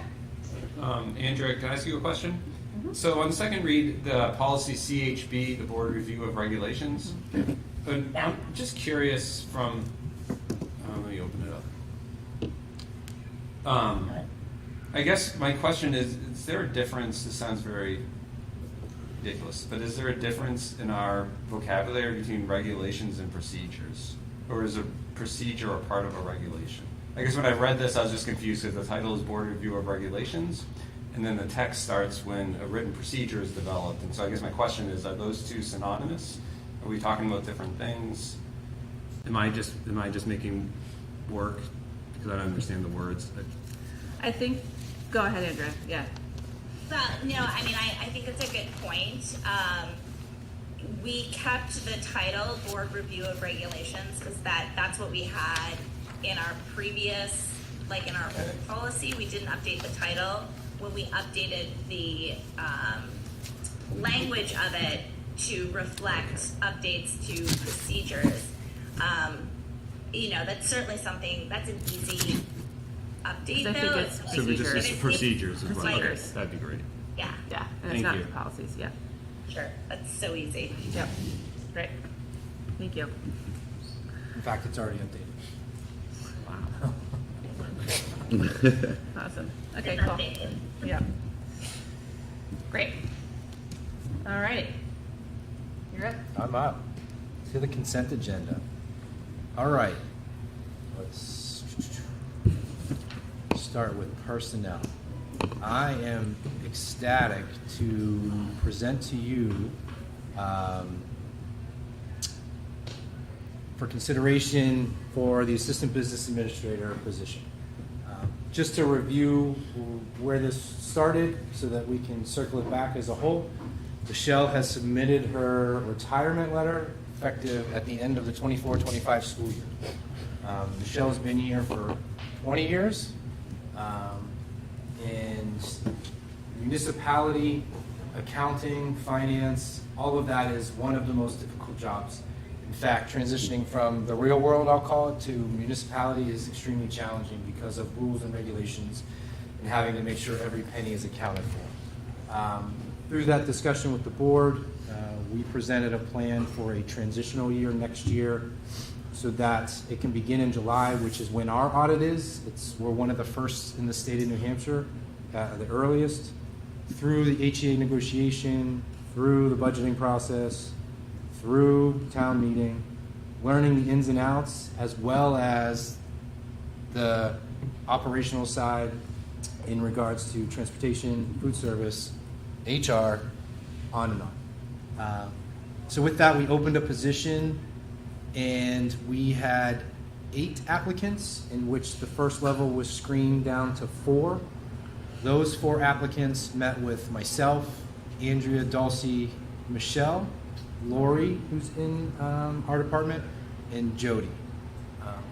After that, there were 2 candidates that were selected to move forward to the next round. That round was myself, Rob, Carrie, Patrice, Chris, and Karen. So a lot of eyes on these interviews and these candidates. Of course, Rob was there. Without question, this candidate rose to the top. Really separated themselves from the pack, but really was unanimous, which is pretty unique in this world. So another point I'd like to add is when calling references, it's always interesting, right? Most people don't put down references if they're not going to be glowing. I had to call another superintendent, and he was really aggravated with me because we were able to offer her a position, and we're going to take her from the district that she's currently working in. Nothing but he was jealous. He was excited for her. She started as an entry level in that business department and made her way through to the current ABA in Goffstown, which I know I can share at this point. So I was able to, she's a great negotiator, but I was able to negotiate a contract with her to protect us as a district, but more importantly also have her gain the reins of this as quickly as possible. Michelle has been nothing but first class, which can certainly be challenging when you know you're the one that's on the way out. So I'm going to keep this one separate. I'm going to ask, in the packet there, you can see all the accolades, all the education. I would ask that you accept the nomination of Laura Taylor for the 24-25 school year as the assistant business administrator, followed by the 25-26 becoming the business administrator, with a third year as well for the 26-27. So I'm certainly open for discussion and questions. I'm so excited. I can't explain it. Are we going to make comments after we move? You want to make comments now or after? Yeah, no, I'm almost done. All right. Everyone's excited. Yeah, no. Are we moving and seconding first, or? Yeah, you have to move and second. So with that, I would ask you to accept the nomination of Laura Taylor. So moved. Second. There. Any discussion? I am absolutely excited. Known Laura for a long, long time, and was pleasantly surprised to see her sitting in the back of the room last spring, and then realizing who she was and her ambitions to be here, and then through this process just understanding how skilled she is at what she does, and really pleased for the school district to have her coming on board. I agree. We will miss you so much, Michelle, but I'm so pleased that we get to overlap both of you over the next year, because you have, your brain is a maze of knowledge about the Hopkinton School District, and I am Fully confident that Laura is going to work with you to transition all of that. On the day when we were doing first rounds, we had 4. There was only one candidate that I would say knocked the socks off of Michelle and Lori NATO, and I think that was you, Laura. In terms of just hardcore accounting knowledge. Also, you've been the ABA for 4 years, which I think is amazing, so I think you're ready for the next step. Also, you're from here, and I've known her since we were in preschool, maybe? Yeah. So I think that, she's also got the hot spirit, which is amazing, which is really, really cool. So. What I think is just great, it was a thorough process. Yeah. And that really means a lot to me. I think Michelle has tough shoes to fill. I'm not sure if she really wants to be working with me. I'm a tough cookie, but I think with the whole thing about hiring someone now really gives us a benefit to have her learn Hopkinton through her eyes, and really helps this district. And she's a local, which is fantastic. She understands what Hopkinton is all about, and I commend you for attending our meetings, listening to us, and I think it's very exciting that you're going to be joining us and being a part of this team. Congratulations. Great. All right. Andrea? Yes, I would love to welcome Laura on board. I am also very excited to have her. I also want to thank the board for being willing to open this up for a year prior. While I know that this position is budget neutral, I think we are exceedingly lucky to have such talent coming on board, to have a good amount of time to really understand the complexities of our district and our budget and the processes that we have. That's a real, that's going to be a real benefit to our students, to our staff, to our taxpayers, and our residents. So I'm really excited about this. Yeah. Great. All right. All in favor? Aye. Darn times going. Congratulations, Laura. Yes, congratulations. I know. Unbelievable. All right, Welcome, Mark. moving on. Michelle is gonna Yeah, I have a do- few more. Yeah, a couple more. So Robin Palmer has given her letter of retirement with the district effective June 30th of 24. She's our CODA. Then we have Jessica. What's CODA? Oh, Certified Occupational Therapist Assistant. Sorry, I owe $1. Yes, you did. Jessica Gregory is a currently half-time inclusion assistant at Harold Martin. She'll be going to a 1.0. And then we have 3 individuals for AP Proctor, Amy Higginbotham, Kim Kurtz, and Rob Childs. And so that is for the nomination. Great. The other item I have, and that's it, it does not need board approval, but I'll just mention it. One of our coaches' employer does a program where they provide match dollars if they volunteer time. So we did get $150 for one of our coaches. Even though they get paid, the company is giving us $150. So that'll just go to revenue.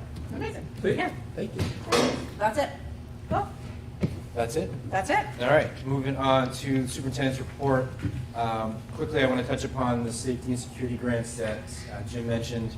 Like I said, hopefully we find out that'd be $300,000 in safety upgrades, which would help us not only with our homeland security reports that we've been talking about since essentially this time last year, but one of the school board goals in regards to talking about safety action planning for projection, it would certainly help reduce some of those costs. This has kind of bounced down a couple agendas. We're seeing if we could get in touch with the Susan Pazinski Award winners. The reason why I say that is because both winners from last year, Dr. Krogman and Lori Albertson, are no longer with the district. Just want to reiterate how great they were for our students for a long time, outstanding members of the faculty. We've seen Dr. Krogman a couple times floating around. He's still helping support our kids on the French exchange and things of that. Miss Albertson is long gone in Michigan. We hear from her every once in a while. She's still doing great. So just wanted to congratulate them publicly. We do it at the end of each year. So congratulations to them. Another tidbit that has come across the wire is the annual best high schools in the country. Along the U.S. News rankings, Hopkinton has come in 8th in the state of New Hampshire, number 1 in the Concord Capital Metro area in regards to education. You can certainly look that up in all the criteria they use. There's a couple more out there that we're going to try and bring forward. We're just trying to continue to bring forward what we have going on. Interestingly, it sounds like a large number, but it's really not. We're ranked 2,106 in the nation. So if you can put that in perspective nationally, we're doing fairly well. That is a testament really to our students. Dulcie talked about outperforming. Our students continue to perform well, not only in just the state assessments, but AP assessments, graduation performance, things along that line. And it's the staff that are helping. K-12, by the way. Remember, the elementary teachers do set the table for our high school students and how they're performing. So congratulations. In the board packet is a new overnight field trip for review. If you have questions, please let me know. And Monday was a challenging call for me. Was it Monday? Mm-hmm. Monday, right? I just appreciate the bus company and Herbie. Talking with him at 4:45 in the morning and seeing how it was going, and it could have went either way. We made it to school safely and slowly, but compliment to the bus drivers and taking their time, and to the staff members who don't commute from Hopkinton. There were some ugly commutes a little further north that had to make their way down. So thank you to everyone for their understanding as we begin to navigate the winter season. Mm-hmm. I want to say things out loud, but I don't want to jinx us. So we're just gonna say warm weather continue on the path. I know Rod doesn't like to hear that. But Hey. We don't want to hear that. We are an alpine-friendly district. Snow on Fridays and Saturdays. Yeah. Grooming on Sundays. So with that, I would ask you to accept the consent agenda as presented. I'll make the motion that we approve the consent agenda as presented. Second. Any discussion? Okay, can you just tell us again, so the Quebec field trip is in May? 2 days, is that right? Yes. Okay, great. Up and back. Awesome. Okay, cool. All in favor? Aye. Wait, you're good, that's an aye, or is that a raise here? Aye, great, perfect. All right. Thank you very much. Okay, we are on to committee updates. Andrea, I'm just gonna say, we already talked through our policy, we're meeting next Tuesday, so we'll have an update for the next meeting. CNA, did you wanna do an update? Andrea, I think that you hadn't had another one, okay. Finance, do you have anything else for Rob and Norm? Yeah, we had a long meeting. A lot of stuff on the docket, so I'll give you the Reader's Digest version. So the first thing up, we talked about maximizing our interest returns on some money that we've got in the bank, and there's one account that might be available to change. What was that called but- again, Rob? So it's going to cost you $1, but anybody in the room except for Michelle and Laura and Mike, if you remember, is Norm, I don't know. But if you know what PDIP is, you got one up on the rest of the world. Right, Michelle? New Hampshire, PDIP? say it out loud. New Hampshire Public Deposit Investment Pool. Which is where most of our trust fund money sits, and currently earning 5.48%, which is great. But we do have some money in Merrimack County that we might be able to move, but we do need to meet with our school treasurer to discuss that, and that's really their realm, not necessarily ours. We did review the 22-23 surplus, the fund balance. We asked Michelle to do some subcategorizing of that, which she's done, and I think we'll share that with the board next time. People are always asking, for the accounting process. So we have the accounting process, but then Michelle went a little deeper and gave us some details within those categories, which was great. That was awesome. We obviously talked about the budget and revenue. We've covered that. We talked about the tuition rate. We talked about the food service survey that was done, 204 respondents, I think mostly elementary school, and a lot of good information on people's likes and dislikes. For the finance committee, the thing that stood out was, are we losing some revenue because it is more difficult for people to order day of. Right now they order essentially a week ahead, and perhaps if we can capture folks who wake up in the morning saying, just don't have time or desire to make my kids lunches today, and it's pizza and they love pizza, let's just do that. So if we can do that online or in a way that's more expedient, we might increase that. Is that a supply chain issue? Like, how much buffer do they have? So that's what she was going to look into. So we actually do allow it to have them do a change day of. They can actually, a lot of times, a student will come in and tell the teacher that they actually want to sign up. It's always been on the website. It's changing now, but that you should do it a week prior. However, it's been open that anybody could make a change, even the day of. So now it's worded there that day of up till 8 o'clock in the morning, because really they got to start prepping the food and stuff to we're trying to do as little waste as possible. Right. So there was avenues already existing, it just wasn't known, and so we're going to do a better job about getting that out there. Okay. Then the last two things we talked about is an update on, school care as an option perhaps in the future. Michelle's still exploring that, but again, that usage rate is pretty rough. And then my forecasting current playground in that spreadsheet is in the board notes as well. It's fairly interesting to look at it, not only by district, but by school, like where salaries cost a bit more, probably because people stay for a very, very long time and whatnot. So if you have an opportunity or a desire to look through that, and if you've got any thoughts on how we might use it to forecast or other places we should be looking, I would appreciate that. Okay. And then we didn't do anything else. That was it. It's nothing. Yeah. Okay, great. Okay, CIP. Last week, I think over the last 2 weeks, we met with two people. One is Margaret from Seeds, who we might have talked about. Yep. That she talked us through the audits. I have some materials that I want to share with the board. But she's helped us understand sort of what was happening in the buildings and sort of the priorities when you're thinking about envelope generation and efficiency within a building.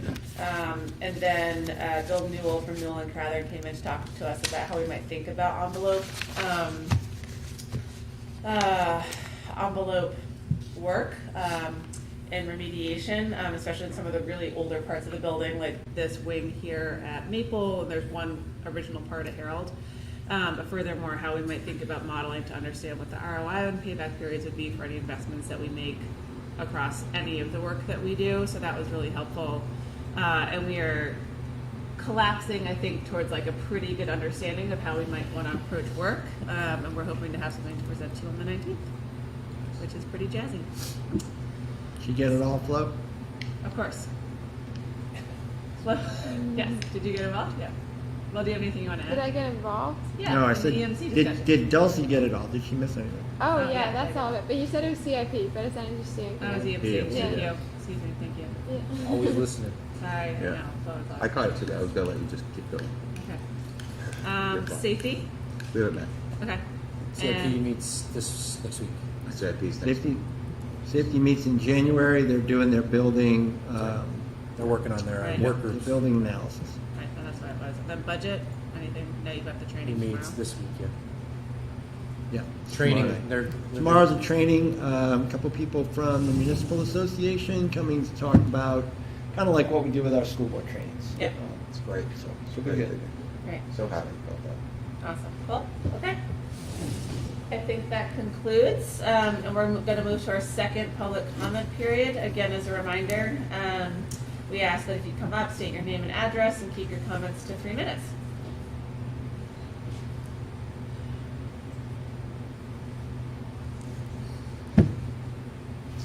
Rita Blanchard, Barton Corner Road. Jim, I'd like to thank you for acknowledging that these budgets are not sustainable for the community. But we heard that last year, and then it was a unanimous vote by the board for the budget. I'd like to congratulate Margaret, did a good job. Notice that you've been hanging out in the meetings. She should be addressing us.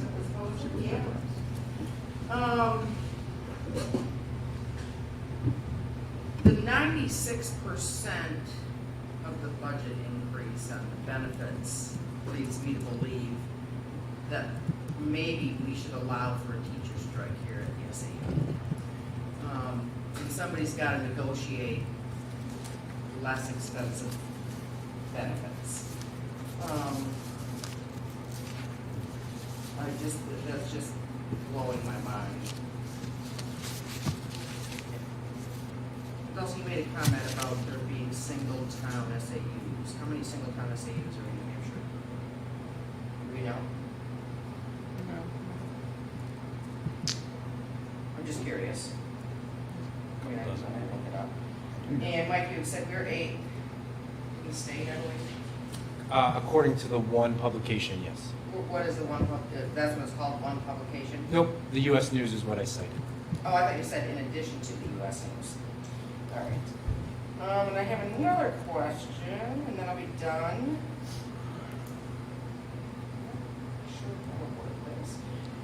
Where do we find the legal fees, the money spent on legal fees in the budget? What is it listed under? I don't know it off by heart, but I can certainly get back to you on an email. I got a lot of parents contacting, not a lot, well, more than I would like, contacting me that they're, in the past, have been denied services. We were talking about the special needs trust fund, I believe, because there was no money in the budget for their IEPs. I know absolutely nothing about this, so that's why I'm asking. But I do know our legal fees have increased yearly. I haven't done a right to know in a while, so I'm just curious where we find that in the budget. And I'm gonna do a right to know to request how much of that legal fee is spent fighting against the parents in the SAU. So maybe a heads up on that one. Thank you. Thank you.